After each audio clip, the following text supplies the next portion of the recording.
demais vereadores, aqueles que nos assistem. Eu me inscrevi, não ia falar hoje pela manhã, mas motivado pela fala do vereador Ivan, eu resolvi me inscrever.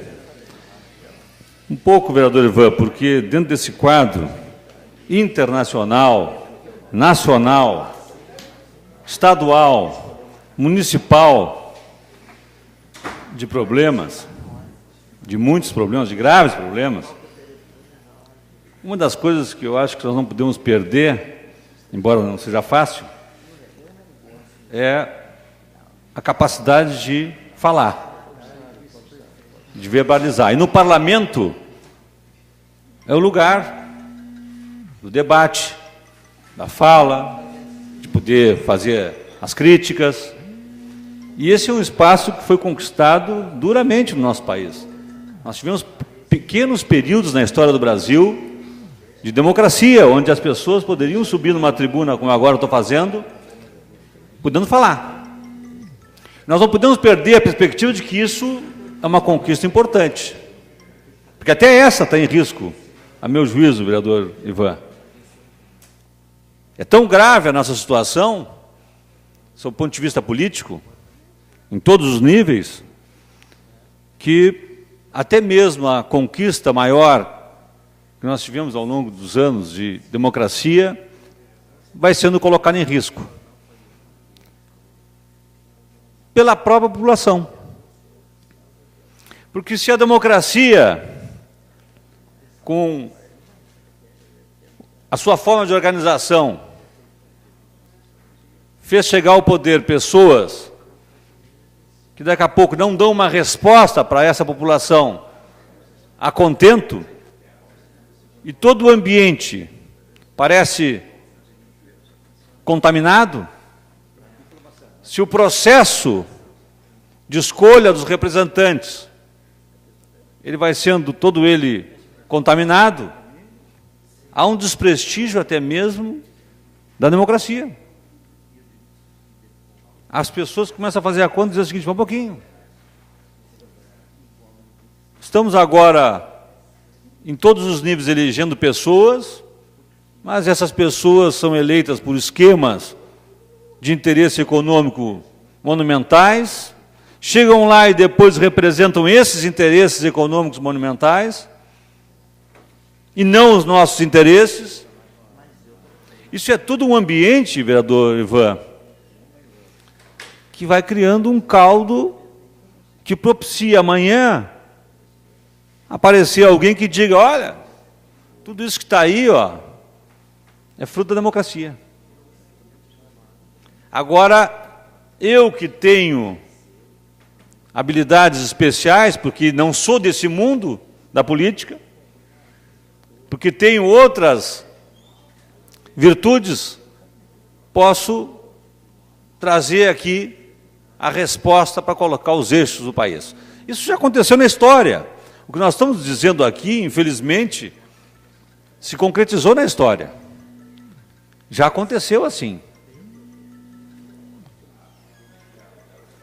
É assustador que tão rapidamente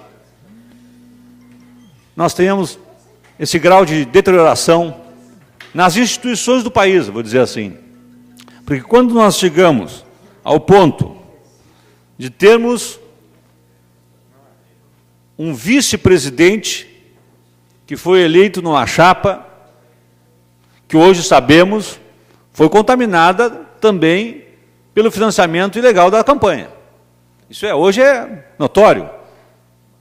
Mas que eu saiba, só foi retirada a presidente e o vice-presidente.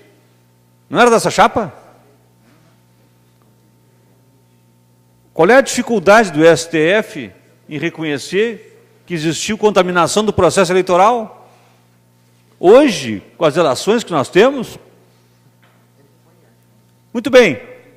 Passo seguinte: o presidente que está agora em exercício, vice-presidente nessa chapa, foi eleito num programa partidário, num programa de governo, que não tem nada a ver com os projetos que ele está colocando para votação. Nada a ver. Que legitimidade tem o governo Temer de colocar a toque de caixa, com uma maioria parlamentar eventual, sem uma discussão com a sociedade. Vou dizer mais, o que ele está propondo teria que ter uma Assembleia Nacional Constituinte. Tinha que colocar a eleição de constituintes para discutir temas que são a espinha dorsal da Constituição de 88, que fez o nosso país apontar para o Estado democrático, mas o Estado social, foi apontando para melhorias graduais, mas constantes na área social. Um estado de bem-estar social está ali na Constituição de 88. Isso tudo está sendo desmontado em poucos meses, a toque de caixa, com medidas provisórias e PECs, emendas constitucionais, uma depois da outra, que descaracterizam totalmente já a Constituição de 88. Isso é inconstitucional. Agora, o STF vai dizer que é inconstitucional? Flagrantemente inconstitucional. Nós não podemos, as cláusulas pétreas da Constituição não podem ser atingidas. Nós não podemos ter retrocesso social na Constituição. E o que nós estamos assistindo? Uma emenda depois da outra de retirada dos direitos, e eles ainda chamam de reforma. Retiram direitos e chamam de reforma. Retiram direitos e chamam de reforma. E a imprensa, maciçamente, como disse o vereador Ivan, a serviço de tudo isso, maciçamente nos bombardeia com a mensagem de que, olha, se não for assim, vai ser pior. A chantagem, o terrorismo que estão fazendo com a população pobre, de aposentados e pensionistas, é algo que um país que se preze tinha que botar na cadeia o sujeito que faz os anúncios que eles fazem. O terrorismo espalhado para as pessoas é uma coisa inacreditável. E pior, o que eles estão propondo é ainda mais grave. A retirada de direitos na área previdenciária é um retrocesso social de 40 anos. Eles vão acabar com a era Vargas mesmo. Vão acabar. Eles prometeram isso. Fernando Henrique prometeu que ia acabar com a era Vargas. E eles estão acabando com a era Vargas. Eles estão acabando com os direitos sociais no Brasil. Estão acabando. Em nome do quê? Do equilíbrio orçamentário. Manipulam os números grosseiramente. Quem conhece um pouco da área fica espantado. Como é que ninguém diz isso claramente? Eles pegam lá e dizem todos os dias, olha, o número de trabalhadores da ativa já não sustenta mais os aposentados. Vejam bem, olha aqui os números. O nosso sistema previdenciário e sistema de seguridade social não vive, nunca viveu e não deve viver de contribuição direta só dos trabalhadores. Isso em qualquer país do mundo é assim. O Estado tem a sua cota de participação, os empresários têm a sua cota de participação, nós no Brasil temos COFINS, temos o lucro das empresas, temos concurso de prognósticos. Tudo isso faz um montante de recursos que vão para a área da Seguridade Social. E eles mentem descaradamente que não é assim a conta. Mentem, para fazer um número negativo. E aí, a partir do número negativo, fazer o discurso de que, olha, vamos lá, vamos tocar a mudança aí, porque senão vai quebrar. O senhor e a senhora não vão conseguir ganhar a aposentadoria de um salário mínimo. Eles dizem isso para as pessoas, e as pessoas acreditam. Se apavoram. É dramática a nossa situação, realmente. É uma situação que é, assim, tremendamente assustadora. E eu temo pelo futuro, inclusive, da nossa democracia. Porque o que vem depois de tudo isso, normalmente, da terra arrasada, é um salvador da pátria. Isso é na história, só a gente olhar a história. Hitler foi assim, mas não vamos tão longe. E Berlusconi, na Itália, assistiu de camarote. Depois das mãos limpas na Itália, que toda a classe política foi considerada corrupta. E muitos eram mesmo. Muitos eram. Mas a imprensa ajudou a contaminar todo mundo. Todos são corruptos. Se todos são corruptos na política, o que sobra? Um empresário bem-sucedido que vem agora gerenciar o país. Nós vamos gerenciar o país, não sou da política, vou entrar na política para gerenciar o país, para mostrar como tem que ser. Afinal de contas, eu dei provas pessoais, eu empresário, de que sou capaz.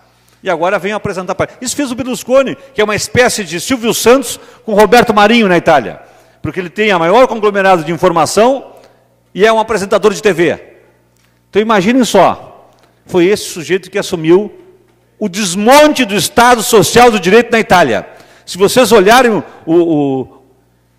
os índices da Itália, vem caindo terrivelmente os índices sociais na Itália, abruptamente nos últimos 20 anos, por conta de um sujeito que representa, na verdade, todo um movimento que está por trás disso, que se interessa muito que o Estado se retire dos principais serviços que deve prestar, porque não existe espaço vazio. Se o Estado se retira, vêm as empresas que prestam serviço, podem obter muito mais lucro. Então, está a serviço, por trás de tudo isso, tem grandes interesses de imensas empresas de seguridade social, empresas de previdência privada, porque o projeto previsto pelo governo federal acaba com a previdência pública. Veja o que eu estou dizendo para vocês. Essa reforma da previdência está sendo proposta, ela acaba com a previdência pública no sentido atual. Por quê? O professor Marcos Cunha, que contribuiu sobre o teto máximo durante 20 anos na Universidade Católica, mas que no início da sua carreira foi comerciário, que no início da sua carreira foi bancário, e porque foi comerciário, porque foi bancário, recebia muito menos no início da sua carreira do que o teto máximo da Previdência, que depois, durante os 20 anos agora, eu contribuo. Sabe o que vai acontecer comigo? Pela nova média, pelo novo salário de benefício que eles querem calcular, eles vão calcular por 100% do período contributivo.